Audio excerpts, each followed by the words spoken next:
धन्यवाद। Thank you, Anandji. Honorable members,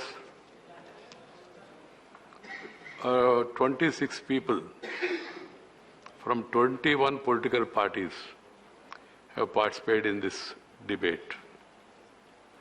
And the minister is going to respond to the debate. I only suggest that we should give confidence to the nation, to the people. I am not a scientist or a medical person, but one lesson is fear have affected many people, fear. So we should always, MPs or ministers or the government or the system or the so-called experts, they must try to give confidence to the people while giving suggestions and also cautioning government and also people. Confidence has to be given to the people because there is a talk of third wave, and people need to be assured that preparations are all on. I'm happy some of the members have given very constructive suggestions. Some have pointed out the shortcomings. Nothing wrong in that. But I appeal to all members, this side and that side, don't indulge in running commentary, making comment, sitting and commenting. If you could not control yourself, you can go out to lobby and then make a comment there within the lobby, not to the middle, and come back. Some people cannot control themselves. That problem is there. So please do it. Honorable Minister Sri Mansukh Bhai.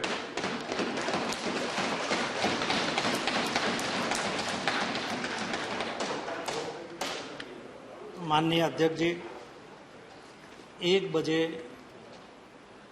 Covid pandemic पर चर्चा का प्रारंभ हुआ था और लगातार 4 घंटे तक चर्चा चली है। सारे समय में हाउस में बैठ के सभी को मैंने विस्तार से सुना है। जब चर्चा का प्रारंभ होना था उस वक्त नेता सदन ने विपक्ष के नेताओं के साथ जब फ्लोर पर बातचीत करते हुए कहा था कि चर्चा सकारात्मक होनी चाहिए। दोनों तरह से यही बात हुई थी कि चर्चा में कोई अच्छा सुझाव आए, जैसे भविष्य में हम अगले दिनों की तैयारी भी कर सके और कुछ ऐसा निष्कर्ष निकले जिस पेंडेमिक में हमें उपयोगी हो। लेकिन चर्चा प्रारंभ हुई तब से मैंने देखा शुरुआत से ही उसमें जो कुछ फायदा हुआ है, कुछ अच्छा हुआ है तो हमारे मुख्यमंत्री ने किया, हमारे राज्य ने किया, और कुछ अच्छा नहीं हुआ या तो अपेक्षा के अनुसार नहीं हुआ तो ये मोदी जी की कमी, कोई दिक्कत नहीं। अच्छा किया है जिन्होंने, जिस मुख्यमंत्रियों ने या जिस राज्य सरकार ने, मैंने मोदी जी ने भी सराहा है। प्रधानमंत्रियों की मीटिंग में भी मोदी जी ने, जिस मुख्यमंत्री ने अच्छे इनिशिएटिव लिए उसकी सराहना भी की है और होने भी चाहिए। सरकार एक चपरासी से लेके हमारे लास्ट एम्प्लॉइज, गवर्नमेंट एम्प्लॉइज से लेके प्रधानमंत्री तक सब मिलके एक सरकार होती है और इस सरकार की जब ऐसी स्थिति निर्माण होती है तब ये मिली जुली जिम्मेवारी होती है। हम सब जानते हैं और हम सब बात भी करते हैं, लेकिन भी पॉलिटिक्स एक ऐसा विषय है जो व्यक्ति को छोड़ता नहीं है। कोई न कोई जगह पे पॉलिटिक्स हो जाता है। लेकिन मोदी जी ने कहा है, जब से पेंडेमिक प्रारंभ हुआ तब से आज तक हमारे सरकार के सभी साथियों ने कहा है, सार्वजनिक तौर पर भी कहा है कि ये क्राइसिस पॉलिटिक्स का रीजन नहीं बननी चाहिए। एक क्राइसिस में पॉलिटिक्स नहीं होना चाहिए। शायद सामने से हो जाए तो भी सरकार की ओर से नहीं होना चाहिए। ये बात को हमने स्वीकारा है और हमने कहा भी, मैं मेरी रिप्लाई में भी कोई जगह पे पॉलिटिक्स करने वाला नहीं हूं। मोदी जी ने कहा है कि 130 करोड़ की जनता जब एक साथ में एक कदम आगे बढ़ेगी तो देश 130 कदम आगे बढ़ सकता है। और एक क्राइसिस की स्थिति में ऐसी ही स्थिति हमें अवसर देती है जिस स्थिति में हमें साथ में मिलकर चलना होता है। और इसलिए जब तीसरी वेव की बात आती है तब क्या 130 करोड़ की जनता, सभी सरकारें, देश के आम नागरिक साथ में मिलकर तय करें कि हम देश में तीसरी वेव नहीं आने दे, हमारा संकल्प, मोदी जी का मार्गदर्शन हमें तीसरी वेव से बचा सकता है। हमें संकल्प करना है। और इसलिए माननीय सभापति जी, प्रधानमंत्री जी ने ये बात को स्वीकारते हुए 20 बार राज्यों से बातचीत की है, मीटिंग की है, उसका सुझाव लिया है और सुझाव के आधार पर जो निकला है, इस तरह से एक क्राइसिस का सामना किया है। इस तरह से सुझाव में जब मुख्यमंत्री लेवल से कोई विषय रखा जाता है तो मोदी जी ने विषय को गंभीरता से लिया है। एक बार बात आई कि भाई हेल्थ स्टेट सब्जेक्ट है, आप हमें केवल स्टेट को आप ही सब करें और स्टेट को कोई इजाजत ना दे, ऐसा नहीं। मोदी जी ने कहा स्टेट भी इनिशिएटिव ले, कोई दिक्कत नहीं। जब ये चल रहा था वैक्सीन वाला विषय, तब ये बात आई कि भाई वैक्सीन हम क्यों नहीं इंपोर्ट कर सकते, भारत सरकार लाती नहीं और हमें इंपोर्ट करने की छूट देती नहीं है। मोदी जी ने कहा कोई भी राज्य इंपोर्ट करना चाहे तो हमें कोई एतराज नहीं है। हम भारत सरकार की ओर से दुनिया के साथ बातचीत कर रहे हैं, हमें नहीं मिल रही है, लेकिन भी कोई स्टेट को मिल जाए तो हमें कोई एतराज नहीं है, वो ला सकते हैं। कई राज्यों ने ग्लोबल टेंडर निकाला, लेकिन कोई कंपनी यहां एक्सपोर्ट करने के लिए, इंडिया को देने के लिए आगे नहीं आई। जब जिस समय पर जिस राज्यों ने जैसे जब लॉकडाउन लगा था और कहा कि स्टेट के पर प्रधानमंत्री जब स्टेट पर छोड़िए, स्टेट अपने आवश्यकता के अनुसार स्टेट अपनी ओर से भी लॉकडाउन लगाएंगे। मोदी जी ने कहा कोई दिक्कत नहीं, स्टेट भी एक जिम्मेदार सरकार होती है, वो भी अपनी व्यवस्था के अनुसार वो लॉकडाउन लगाए। तो बाद में सेकंड वेव में सभी स्टेट ने अपनी अपनी ओर से प्रयास किया और मोदी जी ने कई बार कहा है कि देश आज जहां पहुंचा है, यहां देश आज जो स्थिति में है वहां पहुंचाने में देश के सभी पूर्व प्रधानमंत्रियों का सहयोग है। मोदी जी ने कभी ऐसा नहीं कहा है कि मैंने ही सब कुछ कर दिया है। मोदी जी ने हमेशा कहा है कि देश को बनाने के लिए हम सब लोगों को साथ में मिलकर काम करना चाहिए। और इसलिए ये जो पैंडेमिक की सिचुएशन से स्थिति है, उसमें हम अगले दिनों में साथ में मिलकर कैसे काम करें और उसके लिए क्या क्या भारत सरकार ने किया। आप लोगों ने जो यहाँ कुल मिला के प्रश्न हमारे सामने रखे, या तो आपकी बात से 25 से ज्यादा सम्मानीय सदस्यों ने अपनी बात रखी, उसमें लॉकडाउन पहले क्यों लगाया, ऐसे जल्दी नहीं लगाना चाहिए था, ये बात आई। एक ये भी बात आई कि आप मृत्यु आंक क्यों छुपा रहे हो, आप में से वैक्सीन एक्सपोर्ट क्यों कर दिया, वो नहीं करना चाहिए था। मेडिसिन की कमी हो गई, ऑक्सीजन की कमी हो गई, पॉलिसी आप बार बार क्यों चेंज कर रहे हो, थाली की भी बात आ गई, बच्चों के लिए आगे की क्या व्यवस्था है वो भी बात आ गई, और तीसरी वेव की बात आई और प्रवासी मजदूरों की बात आई। इतने विषय पर आप लोगों ने खास करके, जिन्होंने उसमें से कई अच्छे सुझाव भी आए, कई लोगों ने इस विषय को लेके जैसे यहां पॉलिटिक्स किया, ऐसा बाहर भी पॉलिटिक्स करते रहे। लेकिन मैं बिंदु पर जब आपको बात एक एक विषय को लेके बात करना चाहूंगा, तब जब यहां देश में पहला केस जब दर्ज हुआ था 13 जनवरी 2020 के 13 जनवरी को जब पहला केस देश में आया, मोदी जी उससे पहले जब दुनिया में ये बीमारी फैलने लगी थी, तब उन्होंने हमें अलर्ट किया था कि हिंदुस्तान बहुत बड़ा देश है, 130 करोड़ की जनसंख्या है, इतनी बड़ी जनसंख्या, पॉपुलेशन डेंसिटी, और ये महामारी जो हिंदुस्तान में आ जाएगी तो हमें दिक्कत होगी, इसलिए हमें पहले से ही तैयारी करनी चाहिए। और इसलिए मैं port, shipping and waterways ministry देखता था, और उस वक्त जिस कंट्री में वायरस फैला हुआ था, इस कंट्री से वेसल्स आए तो वहां उसका स्कैनिंग करो, ऐसी सूचना हमें मिली थी। वैसे ही एयरपोर्ट एंट्री पॉइंट होता है, स्कैनिंग करो, सभी जगह पे स्कैनिंग होना स्टार्ट हो गया था। वैसे ही बॉर्डर, कई देश से हमारी छटी हुई बॉर्डर पर भी स्क्रीनिंग करने की आवश्यकता होनी चाहिए, क्योंकि वहां से भी लोग आ जा सकता है। ये सारी व्यवस्था जब देश में, दुनिया में, हिंदुस्तान में पहला केस दर्ज हुआ, तब से शुरू की गई थी। बार बार एडवाइजरी निकाली गई थी। एडवाइजरी को फॉलो करने के लिए जब हमारे यहां बात होती है कि ये नहीं किया, ये नहीं हुआ, ये नहीं किया और ये नहीं हुआ, करना किसको होता है? देश क्या होता है? जैसा आनंद शर्मा जी ने बताया कि 30 स्टेट बन के एक राष्ट्र बनता है, तब जाके एक देश बनता है। ये हमारी फेडरल डेमोक्रेसी में हमारी भारत सरकार क्या है? ये स्टेट सब्जेक्ट है, सेंट्रल सब्जेक्ट है, उसमें मैं नहीं जाना चाहता हूं, लेकिन स्टेट की कोई भी योजना का इंप्लीमेंटेशन होता है कहां और किसके लिए होता है? देश की जनता के लिए होता है, देश के 100 करोड़ की नागरिक की सुरक्षा के लिए होता है, उसके स्वास्थ्य की सुरक्षा के लिए कोई भी स्टेप हो उसके लिए काम कर रहे थे। इसलिए कहां कौन सी स्टेट में कौन सी गवर्नमेंट है विषय नहीं होता है, और इसलिए जब सामूहिकता से काम करने की आवश्यकता होती है उस वक्त इंप्लीमेंटेशन जब स्टेट को करना होता है। हमने कभी नहीं कहा ये स्टेट फेल हो गया, ये स्टेट ने ये नहीं कहा। यहां कई लोगों को मैं बता सकता हूं, मैंने पहले कहा कि मैं पॉलिटिक्स नहीं करना चाहता हूं इसलिए मैं नहीं करूंगा, लेकिन कई स्टेट के पास आज 10 लाख वैक्सीन पड़ा है। मेरे पास यहां आंकड़ा है, मैं स्टेट का नाम देके नहीं बोलना चाहता। कई स्टेट के पास 15 लाख पड़ा है, और ये स्टेट के रिप्रेजेंटेटिव यहां मुझे ऐसा कह रहे हैं कि वैक्सीनेशन स्पीड से करो। वैक्सीनेशन स्पीड आपके यहां स्टेट में है, उसकी कोई व्यवस्था होगी, उन्होंने थोड़ा स्टॉक रख के करना हुआ, ऐसा सोचा होगा, हमें कोई दिक्कत नहीं है, लेकिन उससे हम राजनीति नहीं करना चाहते हैं।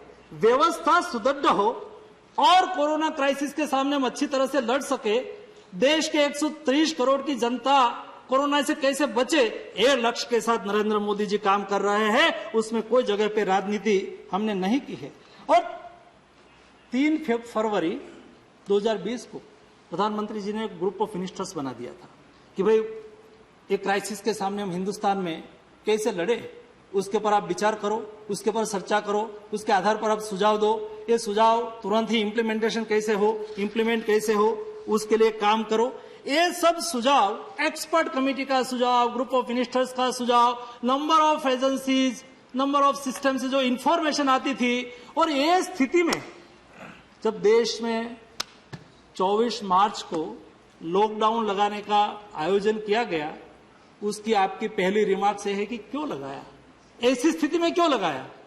जिस तरह से दुनिया में कोरोना क्राइसिस फैल रहा था, कोरोना वायरस फैल रहा था, ये सीधा स्पीड से जो देश में स्प्रेड होना स्टार्ट हो जाए, उस वक्त कोरोना वायरस का टेस्ट कर सके ऐसी एक लेबोरेटरी हमारे पास पुणे में थी। हमें इंफ्रास्ट्रक्चर खड़ा करने की आवश्यकता थी। दूसरा, हमारे पास पीपीई किट नहीं थी, हमें कोरोना वॉरियर्स को, हमारे डॉक्टर्स को पेशेंट की ट्रीटमेंट के लिए भेजना होगा, उसके पास पीपीई किट नहीं होगी तो क्या होगा?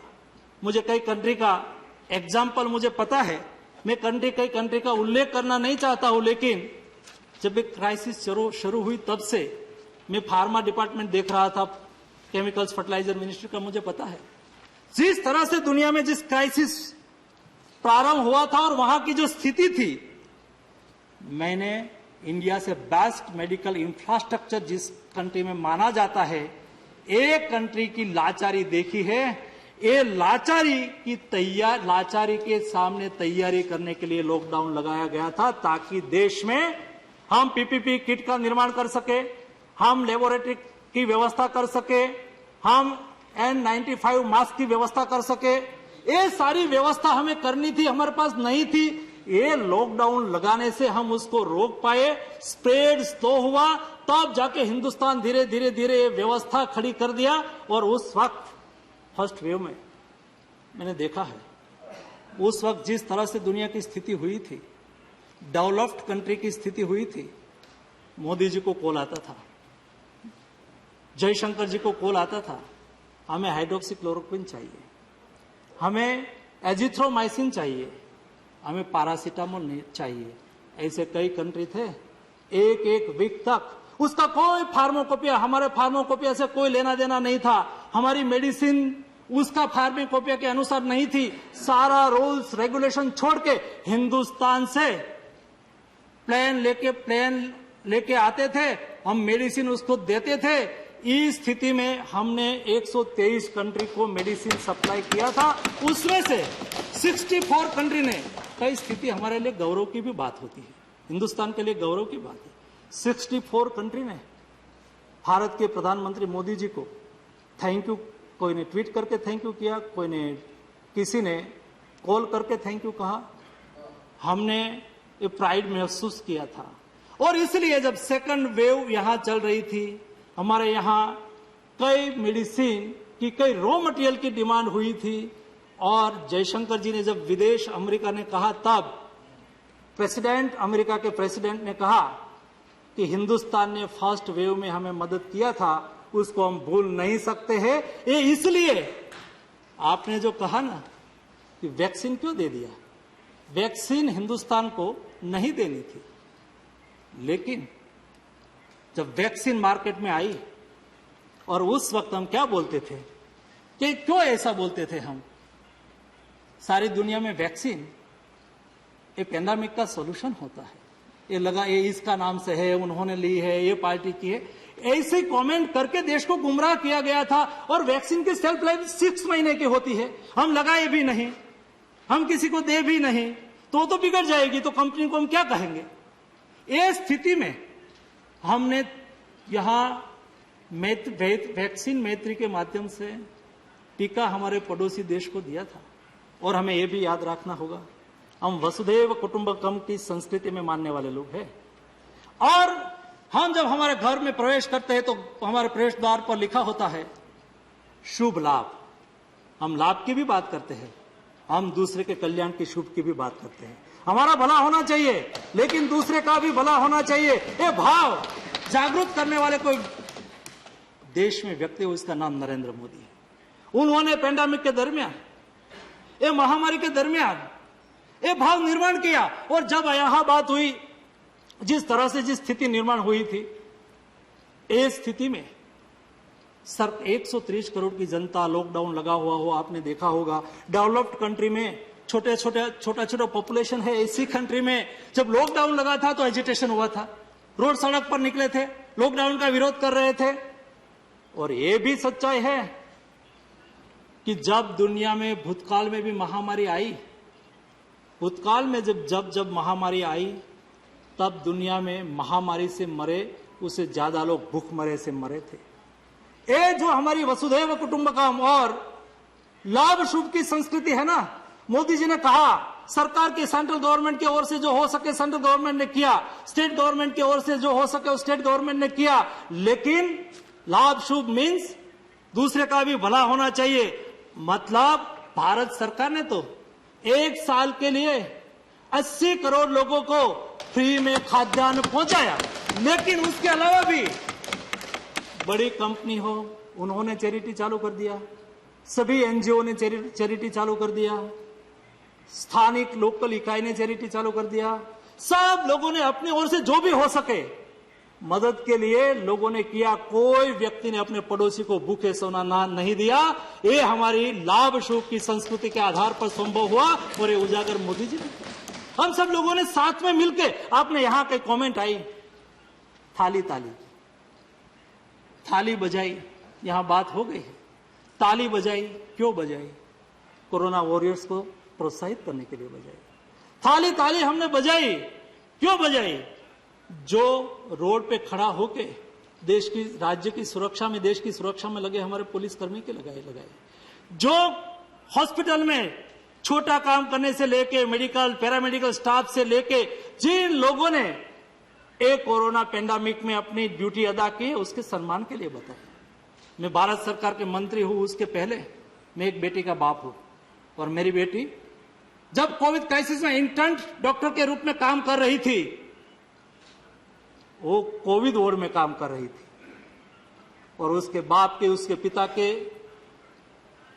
और उसकी माता की क्या स्थिति होती है। मेरी बेटी वहां काम कर रही है, कोविड फैल रहा है, और मेरी बेटी ने मुझे कहा था कि पापा मैं कोविड वार्ड में ही काम करूंगी, और वो करती रही। लेकिन मेरा दिल में जो भाव होता था उस वक्त, तब मुझे महसूस होता था कि 3 ताली का क्या महत्व है। हमारा हौसला बढ़ाते थे ताली, ये थाली का टंकार हमारा हौसला बढ़ाते थे माननीय अध्यक्ष महोदय, और इसलिए थाली और ताली का महत्व था। और एक किया, तब जाके देश कोरोना क्राइसिस के सामने लड़ने के लिए सक्षम खड़ा हुआ, और हम उसको अच्छी तरह से लड़ सके। दूसरा, जब यहां बात हुई मृत्यु रिकॉर्ड, क्यों छुपाते हैं मृत्यु? यहां आनंद शर्मा जी ने कहा रजिस्ट्री है, नेशनल रजिस्ट्री है, और प्रधानमंत्री जी ने बार बार कहा, मुख्यमंत्रियों की मीटिंग में कहा कि हमारे हाथ में नहीं है मृत्यु हुआ हो, ज्यादा हमें टेस्टिंग करना है, करिए, मृत्यु रजिस्टर करिए, छुपाने का कोई कारण ही नहीं है, बताना चाहिए। लेकिन आप किसके पर ब्लेम कर रहे हैं? जिन्होंने ब्लेम किया वो मोदी पर किया, भारत सरकार पे किया। रजिस्ट्रेशन कौन करता है? स्टेट करता है। आंकड़ा तय कौन करता है? स्टेट करता है। उसको ही रजिस्ट्रेशन करना होता है, उसको डालना होता है। यहां तो किसी ने मना नहीं किया है। मोदी जी ने तो कहा कि कोई बैकलॉग है तो भी डाल दीजिए, क्यों छुपाए? और छुपाने का कारण भी क्यों है? उसके लिए कोई स्टेट से कम आंकड़ा आया तो कोई उसके लिए उसकी रिस्पॉन्सिबिलिटी फिक्स हो गई, ऐसा तो नहीं है। ये जिम्मेवारी का विषय है। लेकिन भी मैंने देखा कि यहां कई सम्मानीय सदस्यों ने कहा कि भारत सरकार आंकड़ा छुपा रही है। भारत सरकार जो स्टेट गवर्नमेंट आंकड़ा भेजती है उसको कंपाइल करके पब्लिश करती है। भारत सरकार का काम होता है उसको पब्लिश करने का, उसके अलावा हमारा कोई काम नहीं होता है। ना ही भारत सरकार ने किसी को कहा है कि हम कम आंकड़ा दीजिए, ना ही यहां से किसी को कहा गया है कि कोविड के पेशेंट को कम बताइए। नहीं, बताने का, ऐसा करने का कोई रीजन नहीं है। और ये केवल मैं यहां कह रहा हूं और क्लैरिफिकेशन दे रहा हूं, ऐसा नहीं है। मोदी जी ने माननीय मुख्यमंत्रियों के साथ हुई मीटिंग में भी ये विषय कहा है। इसलिए मुझे लगता है कि ऐसे विषय उठाने से हमें कोई ज्यादा फायदा नहीं होता है। और एक यहां विषय वैक्सीन का आया है, तो जब मैं वैक्सीन की बात करूं उसके पहले मैं वैक्सीन प्रोडक्शन की बात करूं। और आपको ये मानना पड़ेगा और हमें एक गौरव भी महसूस करना होगा। ये देश में जब पैंडेमिक शुरू हुआ, लॉकडाउन लगा, मोदी जी ने सोचा कि इतनी आबादी वाला देश है और जिस देश में रिसर्च होगा तो वैक्सीन पहले तो वही ले लेंगे, जहां प्रोडक्शन होगा वो वैक्सीन स्वाभाविक तौर पर पहले ले लेंगे। तो हिंदुस्तान जैसे इतना बड़ा देश क्या किसी के भरोसे पे बैठा रहेंगे? नहीं रहना चाहिए। और इसलिए उन्होंने, मोदी जी ने तुरंत ही बायोटेक्नोलॉजी डिपार्टमेंट को कहा कि उसके पर आप काम शुरू करिए। उसके लिए एक टास्क फोर्स बनाया गया, एक कमेटी बनाई गई और कंपनियों के साथ बातचीत की गई। ये कब स्टार्ट हो गया? अप्रैल में। मार्च में लॉकडाउन लगा था, अप्रैल में बातचीत चालू हो गई। एक जिम्मेदारी पूर्वक बिहेवियर किसको कहा जाता है, रिस्पॉन्सिबल गवर्नमेंट किसको कहा जाती है, उसका एग्जाम्पल है। और अप्रैल में ही उन्होंने स्टार्ट कर दिया। साइंटिस्ट के साथ बातचीत किया, कंपनियों के साथ बातचीत किया, उसको फाइनेंशियल सपोर्ट की आवश्यकता हो तो उसके लिए उसको सपोर्ट करने के लिए आश्वासन दिया। उसके अलावा उसको टेक्नोलॉजी के लिए रिसर्च करने के लिए संयुक्त रूप में रिसर्च करना है तो भारत सरकार ने उसको सपोर्ट किया। मुझे खुशी हुई कि हिंदुस्तान में भारत बायोटेक एंड सीरम, दो कंपनी ने, भारत बायोटेक इंडिजिनियस रिसर्च, ये हमारे लिए प्राउड की बात है। इंडियन रिसर्च, इंडियन प्रोडक्शन, और दुनिया के साथ वो मार्केट में आ गए। दोनों कंपनी ने अपना प्रोडक्शन चालू कर दिया और प्रोडक्शन रैंप अप कर रहे हैं। यहां सवाल ये नहीं है, सवाल समझने की आवश्यकता है। जब हम सब लोगों ने कहा कि वैक्सीनेशन बढ़ाओ, वैक्सीनेशन बढ़ाओ, हमारे देश की क्षमता है, हम वैक्सीनेशन जितना हमारे पास उपलब्ध होगा, आपने देख लिया सभी स्टेट ने हमने इंपोर्ट करने की कोशिश की, किसी ने नहीं दिया। तो हमारे पास एक ही ऑप्शन है, वैक्सीन प्रोडक्शन बढ़ाओ, वैक्सीनेशन ऑटोमेटिक कर लेंगे। वैक्सीन प्रोडक्शन बढ़ाओ। और वैक्सीन प्रोडक्शन बढ़ाने के लिए लगातार एक कंपनियों के साथ बातचीत जारी रही। एज ए फार्मा मिनिस्टर के रूप में मैं स्वयं सभी कंपनी मैन्युफैक्चरर्स के यहां जाके आया, 2-2, 3-3, 4-4 घंटे लंबी बातचीत करके आया। उसको कोई रॉ मटेरियल चाहिए, कोई बाहर से लाने की आवश्यकता हो तो विदेश मंत्रालय से बातचीत करके जयशंकर जी दुनिया के साथ बातचीत की। दुनिया ने भी अच्छी तरह से हमें सहयोग किया और हमारा वैक्सीन प्रोग्राम कहाँ रुके नहीं, उसके लिए काम शुरू हुआ। मोदी जी स्वयं, देश के प्रधानमंत्री स्वयं वैक्सीन मैन्युफैक्चर्स करने वाली कंपनी, वैक्सीन में रिसर्च करने वाली कंपनी की स्वयं मुलाकात ली, क्योंकि साइंटिस्ट लोगों का हौसला बढ़े, उसको कुछ कहना है तो कह सके। केवल टेलीफोन से बात नहीं किया, स्वयं जाके आए। उसके बाद मैं बार बार उसका फॉलोअप लेता रहा और आज हिंदुस्तान गौरव महसूस करेगा। दुनिया की वैक्सीन तो $10 की होगी, $12 की होगी, ये $2 वाली है। और जैसा इंडिया में प्रोडक्शन रैंप अप होगा और हिंदुस्तान में एक्सेस होगा ना वैक्सीन, तब वही वैक्सीन बिकने वाली है, क्योंकि दुनिया के लिए वो सस्ती होने वाली है। दुनिया की वैक्सीन महंगी है और इसलिए सीरम वैक्सीन उसका हमें रेगुलर 11 से 12 लाख डोज मंथली मिलना चालू हो गया है। अब 11 से 12 करोड़ डोज हमें मंथली मिलना चालू हो गया है। हमें जून महीने में 10 करोड़ मिले थे, ये महीने में मुझे 11.5 करोड़ दे रहे हैं। कंटिन्यू से 11 से 12 करोड़ के बीच में हमें देते रहेंगे। वैसा ही भारत बायोटेक, उसका मैन्युफैक्चरिंग धीरे धीरे बढ़ रहा है। विश्व के सबसे बड़ा रिएक्टर उन्होंने बेंगलुरु में लगाया है। उसका प्रोडक्शन अगले ये महीने में, यहां मैं कई बार बात ये भी सुनता हूं, भारत सरकार ने प्रेडिक्शन दिया था, लेकिन कल ही मैंने एक न्यूज़पेपर में देखा कि भारत बायोटेक का प्रोडक्शन तो इतना होगा ही नहीं, एक बैच फेल हो गई। ये बायोलॉजिकल व्यवस्था है, वैक्सीन की व्यवस्था है। फेल हो गई तो उसका प्रोग्राम जिस महीने में उसको मुझे देना था 3 करोड़, वो नहीं दे पाए। हो सकता है वो अगले महीने में देंगे। इससे हमारा प्रोग्राम को इफेक्ट नहीं होने वाली है। लेकिन जिस तरह से भारत बायोटेक उसके साइंटिस्ट में जाके मिला, मुझे गौरव हुआ जिस तरह से वो मेहनत कर रहे हैं। वो देश की वैक्सीन की रिक्वायरमेंट को पूरी करने में बहुत बड़ा सहयोग करेगा। उसका प्रोडक्शन आज हमें जुलाई महीने में 2.5 करोड़ मिलेंगे, अगस्त महीने में वो 3.5 करोड़ की रफ्तार से हमें देना शुरू कर देंगे। उसके अलावा कई लोग बार बात करते थे और यहां भी बात हुई कि वैक्सीन सभी को बना प्रोडक्शन देने की मंजूरी दे देनी चाहिए। वैक्सीन प्रोडक्शन है, वो सभी नहीं कर सकते हैं। मेडिसिन मैन्युफैक्चर्स करने वाले लोग वैक्सीन मैन्युफैक्चरिंग कर देंगे, ऐसा नहीं होता है। उसके लिए 3G लैब चाहिए, उसका एक टाइप का इंफ्रास्ट्रक्चर चाहिए। जब आज हम प्रारंभ करेंगे वैक्सीन बनाना, ऐसा मैं आज तय करूं और मेरे पास शायद इंफ्रास्ट्रक्चर रेडी हो तो भी प्रोडक्शन में आने में 1 साल लग जाती है, 1 ईयर लग जाता है। दूसरा, जिसके पास इस टाइप का इंफ्रास्ट्रक्चर है, ऐसी सभी कंपनी को हमने भारत बायोटेक के साथ बिठाया। हमने कहा कि आप उसको टेक्नोलॉजी ट्रांसफर करो, अब उसको मदद करो, ये देश की रिक्वायरमेंट है। भारत बायोटेक ने कहा कोई दिक्कत नहीं है और हमारे PSU भी उसमें लग गए। इंडियन इम्यूनोलॉजी लिमिटेड, महाराष्ट्र की हफकिन, बिपकोल, गुजरात की हस्टर, ये सभी कंपनी को आज टेक्नोलॉजी ट्रांसफर हो रही है। उसका MOU हो चुका है, वो भी अगले दिनों में प्रोडक्शन में आएंगे और हमारी रिक्वायरमेंट को पूरी करेंगे। उसके अलावा हमने कई निर्णयों में रिलैक्सेशन दे दिया कि भाई चलो, यूरोपियन कंट्रीज है, डेवलप्ड कंट्रीज है, ऐसी कंट्री ने यहां जो वैक्सीन को अप्रूव किया हो और इमरजेंसी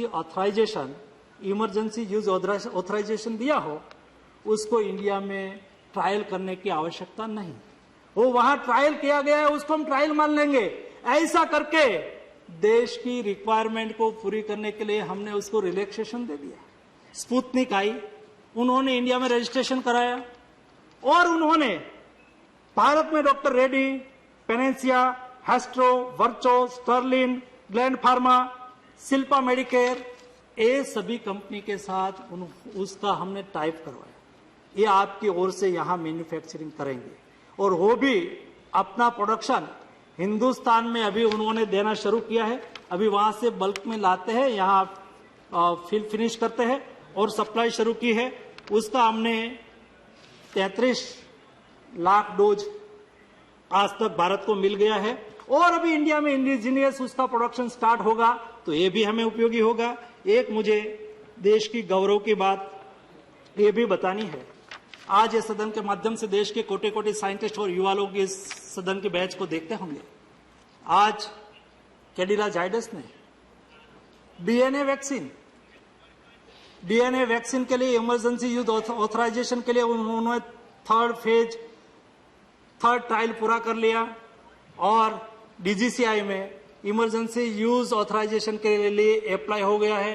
हमारी एक्सपर्ट टीम उसको देख रही है, उसको स्क्रूटिनी कर रही है और ये मार्केट में आ जाएंगे तो हिंदुस्तान एक इकलौता कंट्री होगा जिस कंट्री के साइंटिस्टों ने DNA वैक्सीन बनाया हो। एक गौरव हिंदुस्तान को प्राप्त होना है, ये हमारे लिए बहुत बड़ी गौरव की बात है।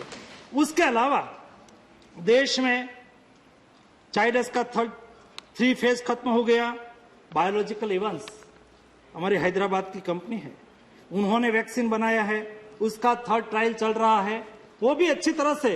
अपेक्षा है कि सितंबर अक्टूबर में वो मार्केट में आ जाएंगे और 7.5 करोड़ डोज के साथ वो मार्केट में आएंगे। भारत सरकार ने उसको फाइनेंशियल सपोर्ट भी दिया है। क्या प्रोडक्शन करिए, हम आपको एडवांस पैसा देते हैं, बाद में पैसा डोज हम जब आपसे खरीदेंगे तब हम उसको सरबर कर देंगे। तो ये 7.5 करोड़ डोज प्रति माह लेके अगले दिनों में मार्केट में आने वाले हैं। और भारत बायोटेक की ओर से एक नेसल वैक्सीन ना नोज में 2 ड्रॉप डाला जाए, उसकी भी ट्रायल बहुत सफलता से चल रही है। हिंदुस्तान ने वैक्सीन सेक्टर में जो काम किया है वो अभूतपूर्व काम है, देश के लिए सराहनीय कार्य है और अगले दिनों में हिंदुस्तान को इज्जत देने वाला काम होकर रहेंगे। उसके आधार पर हम कहते थे कि दिसंबर के पहले हम देश के नागरिकों को जो 18 एबो के हमारे लोग हैं उसको हम वैक्सीनेट कर देंगे। सवाल उठाने की कोई आवश्यकता नहीं है, भरोसा करना है देश के साइंटिस्ट के पास। सवाल सरकार तो वहां से जो बोलती हमें कहते हैं उसके आधार पर मैं आपके सामने रिपोर्ट करता हूं। मुझे भरोसा है मेरे साइंटिस्ट पर, मेरी इंडिजिनियस कंपनी पर। और दूसरा, यहां बच्चों के लिए भी बात हुई, 3rd वेव में बच्चों के लिए व्यवस्था होनी चाहिए। इंडिया की 2 कंपनी जाइडस कैडिला, उन्होंने बच्चों पर ट्रायल शुरू कर दिया है। भारत बायोटेक ने बच्चों पर ट्रायल शुरू कर दिया है। मुझे इनफॉर्मल जो इंफॉर्मेशन मिली है, मैं उसके साथ टच में रहता हूं, अच्छी तरह से सक्सेसफुली ट्रायल चल रही है। हम अपेक्षा करते हैं कि उसकी ट्रायल सक्सेस रहे और देश के बच्चों को भी टीका लगे, इस दिशा में हम गति से काम कर रहे हैं। और ये बात हुई कुल मिला के वैक्सीन प्रोडक्शन की। अभी बात आती है वैक्सीनेशन की। जब मैं वैक्सीनेशन की बात कर रहा हूं तो यहां वैक्सीनेशन के संदर्भ में भी माननीय चेयरमैन साहब, मेरा थोड़ा लंबा चलेगा लेकिन इंफॉर्मेशन बहुत मिलेगी तो सभी लोगों को उससे फायदा भी होगा। तो देश में जो वैक्सीनेशन प्रोग्राम हमारा चल रहा है उसको पहले तय किया था कि हम वैक्सीन सबसे पहले हमारे हेल्थ केयर वर्कर को दें। उसके बाद 2nd फेज हमने शुरू किया 2 फरवरी को, उसमें हमने फ्रंटलाइनर को तय किया। उसके बाद हमने 60 एबो को तय किया। 1 अप्रैल से हमने 45 एबो को तय किया।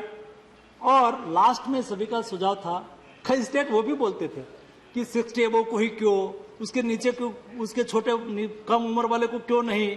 ये भी माननीय मुख्यमंत्री श्री की मीटिंग से ही निकला हुआ विषय है कि भाई सभी को ओपन करो। धीरे धीरे क्रमशः आते सब लोगों को 18 एबो को अभी वैक्सीनेशन अच्छी तरह से स्टार्ट हो चुका है और वो आगे बढ़ता रहेगा।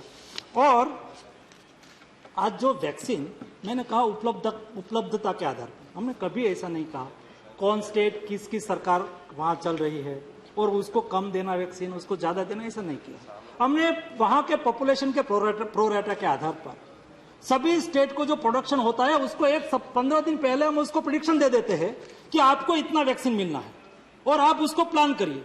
प्लान करना स्टेट की जिम्मेवारी बन जाती है, कितना उसको काउंटर खोलना है। हमने बोल दिया कि इतना मिलेंगे। कई जगह पे क्या होता है, वैक्सीन आया और ज्यादा काउंटर खोल दिया और एक काउंटर पर, एक सेंटर पर 200 डोज मिला और आपने बोला लिया 400 को 600 को, तो स्वाभाविक तौर पर वैक्सीन नहीं है इसी पर उठती है। मेरा आग्रह है कि वैक्सीन पर कृपया कोई राजनीति ना करें।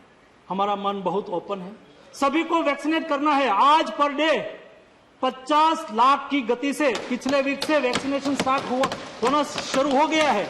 और आपने देखा होगा जिस तरह से मैं आपको दिखा रहा हूं उसको देखते हुए अगले महीने में मुझे 18 करोड़ डोज मिलना है। 18 करोड़ डोज मिलेंगे तो मैं 60 लाख करूंगा, उसके बाद मुझे 25 करोड़ मिलना है तो 75 लाख पर डे करेंगे। ऐसा जैसा जैसा डोज उपलब्ध होते जाएंगे ऐसा वैक्सीनेशन प्रोग्राम आगे बढ़ता जाएगा। हमारी सब लोगों की जिम्मेवारी है कि हम साथ में मिलकर उसके लिए काम करें। और इसलिए आज हिंदुस्तान, ये तो सही है, दुनिया में सबसे ज्यादा वैक्सीनेशन करने वाला देश बना है। देश बड़ा है, ये भी बात सही है कि परसेंटेज में हम देखें तो कम है, क्योंकि देश भी बड़ा है, वो भी हमें मानना होगा। दूसरा, आम दुनिया की कभी प्रशंसा करते हैं, हमारे पहले जिन्होंने वैक्सीनेशन चालू कर दिया और सारा संसाधन लगा दिया और थर्ड वेव वहां चल रहा है, तो भी एक कंट्री की क्या हालत है देखिए। इंडिया ने लगाया है आज सुबह तक 41 करोड़ 20 लाख, यूनाइटेड स्टेट ने लगाया है 33 करोड़ 33 करोड़ 80 लाख, ब्राजील ने लगाया है, मैं वही बोल रहा हूं अब्रोह जी, मैं वही बोल रहा हूं कि ये टीका की उपलब्धता, दूसरा देश की आबादी, यहां आबादी कम है लेकिन वो संसाधन तो उसके पास ज्यादा है ना, मशीनरी तो उसके वो डेवलप्ड कंट्री माने जाते हैं ना, तो ये लोग भी कितना लगा सके हैं। Germany 8 crore 60 lakh, United kingdom 8 crore 30 lakh, Japan 7 crore, France 6 crore 3 lakh और टर्की 6 करोड़। हमने देश दुनिया में सबसे ज्यादा टीका लगाने वाला देश हम बने हैं, ये भी हमारे लिए गौरव की बात है। और टीका में जैसे जैसे बढ़ता गया प्रोडक्शन, ऐसे पहले 10 करोड़ हुआ था, 85 डेज लगे थे, 85 डेज में हम 10 करोड़ लगा पाए थे, लेकिन 55 डेज में, बाद में 29 डेज में हमने 20 करोड़ लगाया और 55 डेज में हमने 10 करोड़ लगाया, 20 करोड़ लगाने में हमें 29 डेज लगा और 24 डेज में, पिछले 24 दिन में हमने 10 करोड़ टीका लगाया है। और ऐसे पर 10 करोड़ टीके से हमारी संख्या आगे बढ़ती जाएगी और हमारी प्रोडक्शन जैसे जैसे रैंप अप होगा वैसे वैसे हमारा प्रोडक्शन बढ़ता, हमारा वैक्सीनेशन बढ़ता जाएगा। एक महत्वपूर्ण इंफॉर्मेशन मैं इस सदन के माध्यम से देना चाहता हूं। जब डेली वैक्सीन रेट और एक बच्चों की वैक्सीन का विषय आया है, तो उसमें बच्चों को तीसरा, एक ह्यूमर चलती है कि बच्चों में तीसरा वेव में उसको ज्यादा लगेगा, उसकी चिंता करनी ही चाहिए और हमने करके भी रखी है। लेकिन फर्स्ट वेव जब था तब 1 से 10 जब सीरो सर्वे होता है और एंटीबॉडी देखी जाती है, तो उसमें 1 से 10 आयु के बच्चे में 3.28% बच्चे को एंटीबॉडी पाई गई थी। सेकंड वेव आया, सेकंड वेव में भी जब हम पिकअप पर पहुंचे थे फर्स्ट वेव में, तो तब 21.23% हमारा केस के सापेक्ष में बच्चों में थे। वैसे ही सेकंड वेव में भी 3.5% ही बच्चे को इफेक्ट हुई थी। हम अपेक्षा करते हैं कि बच्चों में सेकंड वेव में ज्यादा आई, फर्स्ट वेव में भी इफेक्ट कम आई, तो थर्ड वेव में उससे ज्यादा आ जाएगी। ऐसा प्रिडिक्शन करना हमारे लिए उचित नहीं है। एक 2 एग्जाम्पल से हम तय कर सकते हैं कि फर्स्ट और सेकंड दोनों, फर्स्ट वेव ज्यादा थी, सेकंड वेव कम थी, लेकिन 3.5 पॉइंट ही बच्चे हमारे इफेक्टेड हुए थे। उसको देखते हुए मुझे लगता है कि थर्ड वेव, लेकिन भी उसकी तैयारी नहीं करना ऐसा नहीं, उसकी तैयारी अच्छी तरह से की है और ये तैयारी के बारे में भी मैं आपको बताऊंगा। और उसके अलावा जो मेडिसिन की यहां भी बात आई, मेडिसिन में हमारी क्या स्थिति थी मुझे पता है, आप सब नेता सदन की मीटिंग भी रखी है, लेकिन उसके पूरा भी मुझे उसके पहले पूरा भी करना है। मेडिसिन के बारे में यहाँ कई विषय रखा गया था, लेकिन रेमडेसिविर, पैरासीटामोल, एजिथ्रोमाइसिन और आइवरमेक्टिन, ये सब कोविड प्रोटोकॉल की मेडिसिन है। रेमडेसिविर इंजेक्शन की जो क्राइसिस हुई, कोई भी मेडिसिन की क्राइसिस ना हो, ये पर्सनल मैं देखता था, इसलिए मुझे उसका डिटेल अनुभव है। उसका प्रोडक्शन कैसे बढ़ाना, जब जिस दिन सेकंड वेव स्टार्ट हुआ और उस वक्त हमने सभी कंपनी को पूछा पहले कि आपकी क्या स्थिति है, प्रोडक्शन क्षमता क्या है, तो उन्होंने कहा कि हमारी प्रोडक्शन क्षमता पर डे 30,000 फाइल हम बना सकते हैं, इतना हमारे पास मटेरियल है, इतनी हमारी व्यवस्था है। मैंने कहा कि आप कितना बढ़ा सकते हैं, अगले दिनों में हमारी रिक्वायरमेंट बहुत बढ़ेगी। उन्होंने कहा कि आप प्रोक्योर कर लेंगे। हमने कहा कि हाँ सरकार प्रोक्योर कर लेगी, आप प्रोडक्शन बढ़ाने की तैयारी करो। उन्होंने कहा कि एक बीडीसी करके एक उसमें रॉ मटेरियल आता है, वो गिलियड कंपनी देगी तो होगा। मैंने जयशंकर जी को कहा कि आप गिलियड कंपनी से बात करो, बीडीसी रॉ मटेरियल हमारी कंपनी को दे तो आप प्रोडक्शन बढ़ा सकते हो। उन्होंने कहा हाँ प्रोडक्शन हम बढ़ा सकते हैं। ये बात हुई 1 अप्रैल से 5 अप्रैल के बीच की। और मुझे बताते हुए खुशी है 13 अप्रैल आई तब, उसके पहले जब मैंने प्रारंभ किया तब देश में केवल 20 प्लांट था जो रेमडेसिविर बनाता था, और 13 अप्रैल को 62 प्लांट थे रेमडेसिविर बनाते थे, और उसकी प्रोडक्शन क्षमता पर डे 3.5 से 4 लाख तक आ पहुंची थी। जितनी कोशिश हमसे हो सकी इतनी कोशिश हमने की, ईमानदारी से कोशिश की। प्रधानमंत्री जी ने हमें कहा कि देश के नागरिकों को मेडिसिन मिले उसके लिए प्रयास करो, कोई कमी नहीं रहनी चाहिए। और एक घटना से दूसरी घटना बनी, जब ज्यादा हम रेमडेसिविर या तो स्टीरॉइड का हम यूज कर लेते हैं, और जब लॉन्ग टाइम हम मेडिसिन लेते हैं तो हमारी इम्यूनिटी खत्म होती है, या तो जिसकी इम्यूनिटी डाउन हो जाती है तो फंगस, ब्लैक फंगस का डिसीज शुरू हो जाता है। तो फिर 1 मई सूरत से मुझे सूचना मिली कि एक ब्लैक फंगस का केस आया है। तो मैंने तुरंत ही देश में मैपिंग किया कि देश में एम्फोटेरिसिन बी का प्रोडक्शन कौन कर रहा है, तो पता चला कि 5 कंपनी कर रही है।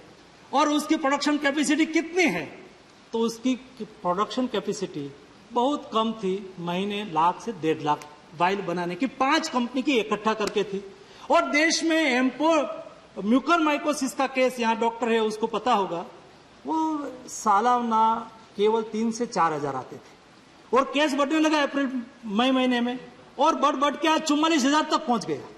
44,000 तक केस आज, स्टिल टुडे 44,000 केस म्यूकरमाइकोसिस का। उसके लिए एम्फोटेरिसिन बी चाहिए। एम्फोटेरिसिन बी इंजेक्शन, उसकी प्राइस भी महंगी और लगाना भी ज्यादा पड़ता है, 50 से 100 से 150 तक लगाना पड़ता है, खर्च भी बहुत होता है। ऐसी स्थिति में सभी राज्यों के साथ बातचीत करके, गवर्नमेंट व्यवस्था को क्रिएट करके, एक पोर्टल खड़ा करके, कौन से हॉस्पिटल में कितने मरीज है, ये सारी इंफॉर्मेशन एक पोर्टल पर लाए, और एक पोर्टल पर ला के सारी दुनिया में, आपने जो यहाँ कहा ना क्यों आप एक्सपोर्ट करते हैं, क्यों ये नहीं करते, इसलिए करना पड़ता है। सब दुनिया के साथ एक ग्लोबलाइजेशन के जमाने में दुनिया से संपर्क रखना पड़ता है, म्यूचुअल हमारी आवश्यकता होती है सभी से। हमारे पास एम्फोटेरिसिन नहीं थे, और ऐसी स्थिति में दुनिया ने हमें मदद किया, कहा कि हिंदुस्तान हमारे साथ खड़ा रहा था, और जहां जहां मेडिसिन पड़ी थी सब लोगों ने हिंदुस्तान को भेजी। 13 लाख वाइल इंपोर्ट किया, और यहाँ नया 5 प्लांट को कहा आइए आप बनाइए, हम सहयोग करते, तुरंत ही उसको मंजूरी दी। 10 प्लांट ने यहाँ बनाना शुरू किया, हमने 13 लाख वाइल इंपोर्ट किया, और दोनों संयुक्त करके देश में एम्फोटेरिसिन इंजेक्शन की कमी ना रहे उसके लिए हमने भरपूर कोशिश की। लेकिन भी मैं मानता हूं कई लोगों को नहीं भी मिली होगी, टाइम पे नहीं भी मिली होगी, क्योंकि कोशिश जो सरकार से हो सकता है, सरकार जो कर सकती है, ये सर्वोच्च करने की कोशिश की, क्योंकि देश की 130 करोड़ की जनता के प्रति मोदी सरकार की रिस्पॉन्सिबिलिटी हम कैसे व्यक्त करें, ये जिम्मेवारी है, और जिम्मेवारी के साथ हमने काम किया है। वैसा ही ऑक्सीजन के बारे में यहाँ बात आ गई है, मुझे नहीं बताना है ज्यादा, लेकिन ऑक्सीजन के संदर्भ में जो काम हुआ, कितना ऑक्सीजन देश में आवश्यकता होती थी। देश का प्रोडक्शन ही 4 से 5 हजार मेट्रिक टन का था इंडस्ट्रियल, और उसमें मेडिकल ऑक्सीजन तो केवल 1100 से 1200, 700 से 900 टन जितना ही था। लेकिन ऐसी स्थिति में हमें उसको बढ़ाना था, और उसको बढ़ा के हमें वहां ले जाना था जो हमारी आवश्यकता को हम पूरा कर सके, और देश में जो एकाएक हमारी डिमांड बढ़ी उसको हम कैसे पूरी करें। तो ये पूरी करने के लिए हमने भरपूर, आपने देखा होगा, कभी मुझे उसमें से कभी किसी ने जो थोड़ी सी सराहना की होती तो मुझे अच्छा लगता। प्रोडक्शन भी बढ़ाना था, हमारे पास न था नहीं। चलो हमने इंडस्ट्रीज को कहा कि आप 2 गवर्नमेंट इंडस्ट्रीज थी, हमारी स्टील इंडस्ट्रीज थी, सभी के पास जो प्लांट था हमने उसको बोल दिया कि आप इंडस्ट्रीज के लिए यूज नहीं करो। देश की जनता की जी बचाना हमारी प्राथमिकता है। लाइफ इज अ फर्स्ट, और इसके लिए उसको काम पे लगा दिया, लेकिन उसके लिए लॉजिस्टिक चाहिए, उसको ट्रांसपोर्टेशन की व्यवस्था चाहिए, क्योंकि हमारे पास टैंकर भी की लिमिटेशन होती है। ऑक्सीजन, लिक्विड ऑक्सीजन टैंकर, उसको भी बढ़ाना था। उसको बढ़ाने के लिए हम काम पे लगे। इंडिया में थे, बाहर से भी मंगाने की कोशिश की। पीयूष भाई ने ट्रेन चलाई, ट्रेन के माध्यम से हमने यहां से टैंकर भेजे, लास्ट माइल तक कनेक्टिविटी सुनिश्चित करने की कोशिश की, और एयरफोर्स के प्लेन लगाए, समय ज्यादा न लगे। बाहर से भी, फॉरेन कंट्री से भी बाय नेवी के माध्यम से हम ऑक्सीजन लाए। आपने जो सराहना की होती, उल्लेख किया होता कि हिंदुस्तान की सरकार ने एफर्ट किया, दुनिया के साथ बातचीत की, कतार, ओमान, सऊदी अरेबिया, वहां से नेवी के शिप के माध्यम से हिंदुस्तान में ऑक्सीजन लाए, जैसे हिंदुस्तान के लोगों का जीवन बचे। उसके लिए एयरफोर्स के प्लेन को काम पे लगाया, उसके लिए ट्रेनें काम पे लगी। सारी व्यवस्था को पूरी करके हमने 10,000 मैट्रिक टन ऑक्सीजन ट्रांसपोर्ट करने की व्यवस्था की।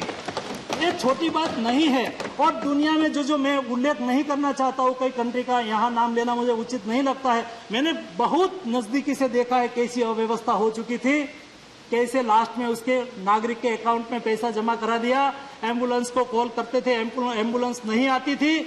ऐसी कई कंट्री में हालत हो गई थी। हिंदुस्तान ने ऐसा नहीं होने दिया। लेकिन भी मैं मानता हूं कि अभी बहुत कुछ करने की आवश्यकता थी, और हमें बहुत कुछ करना है अगले दिनों में उसके लिए हमें बहुत कुछ करना है, और साथ में मिलकर करना है। हम संयुक्त एफर्ट से काम करेंगे। आपने कहा कि उसकी और तैयारी क्या होनी चाहिए। आनंद शर्मा जी ने कहा कि आप पीएसए ऑक्सीजन प्लांट, हाँ, आपने मुझे पूछा कि उसका विवरण आपको देना चाहिए, मैं दे देता हूं। हमने तय किया कि देश की सभी एक कैटेगरी की बड़ी हॉस्पिटल, वहां पीएसए प्लांट प्रायोरिटी में लगना चाहिए। केवल सरकारी लगा रही है ऐसा मैं नहीं कहता, कई एनजीओ भी लगा रहे हैं, कई कंपनियां अपने सीएसआर फंड से भी लगा रहे हैं। मैं पोर्ट मिनिस्टर था तो मेरे कई पोर्ट के माध्यम से मैं सीएसआर से इस डिस्ट्रिक्ट में लगा रहा था। ऐसे ही ओएनजीसी भी लगा रही है, ऐसे कोयला कंपनी भी लगा रही है, ऐसे कई भी लोग, स्टेट गवर्नमेंट भी लगा रही है। लेकिन भारत सरकार ने 1573 प्लांट हम लोगों ने लगाने के लिए कार्यक्रम बनाया। उसमें से 316 प्लांट आज के दिन में कमीशन हो गया है, और 31 जुलाई और अगस्त एंड में हम सारे प्लांट लगा देंगे। उसके लिए हमने डिजिटल प्लेटफॉर्म तैयार किया है। Day to day geo tagging करके हम फॉलोअप ले रहे हैं। मैं आपके माध्यम से सभी स्टेट को भी आग्रह करना चाहता हूं कि लग रहा है आपके हॉस्पिटल में, आप भी निगरानी करिए। आपके लोकसभा क्षेत्र में या तो आप जिस क्षेत्र से आते हैं वहां भी लगता है, आप जाके कई बार उसकी मुलाकात लेके आइए, कैसा काम चल रहा है, उसका हौसला बढ़ेगा और हमें सेटिस्फेक्शन होगा कि काम अच्छी तरह से हो रहा है, और उसका लाभ भी अगले दिनों में देश को होना है। और ऑक्सीजन सिलेंडर के लिए भी व्यवस्था हो रही है। 4,04,02,000 ऑक्सीजन सिलेंडर हमने देने के लिए काम चालू किया है। उसमें 1,14,000 सिलेंडर आज स्टेट को पहुंचाया भी गया है। वैसे ही वेंटिलेटर स्टेट को दिया गया है। 56,000 वेंटिलेटर आज तक भारत सरकार ने स्टेट को दिया है। मैं कमेंट नहीं करना चाहता हूं। कई स्टेट क्राइसिस चल रही थी, तो क्राइसिस के समय में आप लोगों ने देखा होगा कई स्टेट की ओर से कमेंट आती थी कि वेंटिलेटर चल नहीं रहा है। अरे भाई, 1 साल पहले हमने भेजा था आपको, 1.5 साल पहले भेजा था, एक बार खोल के देख लेना चाहिए था। एक बार खोल के देख तो लेना चाहिए था। ऐसा कहते हैं आप, ऐसा नहीं हो तो अच्छा है। वैसा ही वेंटिलेटर उपलब्ध हो, उसके लिए हमने कोशिश की। सारी ओर से हमने पीएसए प्लांट, ऑक्सीजन कंसंट्रेटर भी 1 लाख स्टेट को आज के दिन में उपलब्ध कराया है, और हम अगले दिनों में करवा रहे हैं। मेरा सभी को आग्रह है कि अगले दिनों में हम सब लोग साथ में मिलके तीसरे वेव की यहाँ बात हुई, उसके लिए क्या तैयारी हुई है, उसकी बात करके मैं मेरी बात खत्म करूंगा। मोदी जी ने भविष्य में, अभी मैं बोल रहा हूँ डायरेक्ट जी, आपका क्वेश्चन का भी रिप्लाई करूंगा, लेकिन अभी मैं बोल रहा हूँ। ओके, वो सुझाव तो मानूंगा ही। हाँ, प्रेजेंटेशन तो सर्कुल डायरेक्ट जी सुझाव भी लेंगे, और सभी पार्टी के नेता की मीटिंग प्रधानमंत्री जी ने बोला ये एमपी को भी भेजेंगे, एमपी को भेज देंगे। लेकिन लास्ट में हमने जो सीखने के लिए सेकंड वेव से मिला, सेकंड वेव में हमें जो सीखा, आपने कहा कि हमें कुछ सीखना भी चाहिए और अच्छा करना चाहिए। अच्छा करने के लिए जो उस सेकंड वेव से हमें सीख मिली, भविष्य में हमें ऐसी नौबत ना आए, या तो उसको अच्छी तरह से दुरुस्त कर सके, इसके लिए हमने 23,000 करोड़ का package, Covid management response package declare किया। ये पैकेज में क्या क्या कंपोनेंट है? पेडियाट्रिक बेड बनाना है, अभी डिस्ट्रिक्ट हमारे हॉस्पिटल में पेडियाट्रिक के लिए अलग से वार्ड बनाना, उसके लिए आईसीयू वार्ड बनाना, उसके लिए वेंटिलेटर का प्रबंध करना। हर डिस्ट्रिक्ट पर कोई भी जगह पे मेडिसिन की क्राइसिस ना हो, दिक्कत ना रहे, इसलिए डिस्ट्रिक्ट लेवल पर वो बफर स्टॉक रखे, उसकी व्यवस्था उसमें की गई है। सभी डिस्ट्रिक्ट को उसके लिए पैसा दिया जाएगा। 2,44,000 बेड बनाया जाएगा। हर ब्लॉक में एक एम्बुलेंस अभी से ले लेना है 9 महीने तक।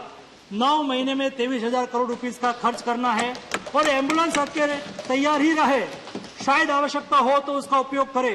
कम्युनिटी हॉस्पिटल उसमें से तैयार करना है। जो हमारे मेडिकल स्टूडेंट है, पैरामेडिकल स्टूडेंट है, उसको अभी से ही हायर कर लो, उसको रिस्पेक्टेड सैलरी देके उसको भी उसमें वो काम में लगे, और भविष्य में हमें जो केस बढ़े तो उसका उपयोग हो सके, और उसमें टेलीमेडिसिन का उपयोग हो, डिजिटल प्लेटफॉर्म का उपयोग हो के कंसल्टेशन हो सके। Paediatric state of excellence centre her state में एक बनाने के लिए भी उसमें प्रावधान किया है। ऐसे कोई ऐसी महामारी आगे बढ़ जाए और बच्चों में आ जाए तो उसको स्टेट लेवल से डिस्ट्रिक्ट हॉस्पिटल तक और नीचे लेवल तक अच्छी तरह से उसकी ट्रीटमेंट प्रोटोकॉल, उसके संदर्भ में उसको इंफॉर्मेशन मिले, उसको यहाँ से दिखाया जाए, समझाया जाए, उसके लिए भी उसमें व्यवस्था रखी गई है। कुल मिला के जो हमने भविष्य में ये आपदा आगे बढ़े तो उसको कैसे संभालना है, उसके लिए 23,000 करोड़ का पैकेज के माध्यम से राज्य सरकार के साथ भागीदारी बना के उसके सुझाव के आधार पर हमने ये पैकेज डिक्लेयर किया है।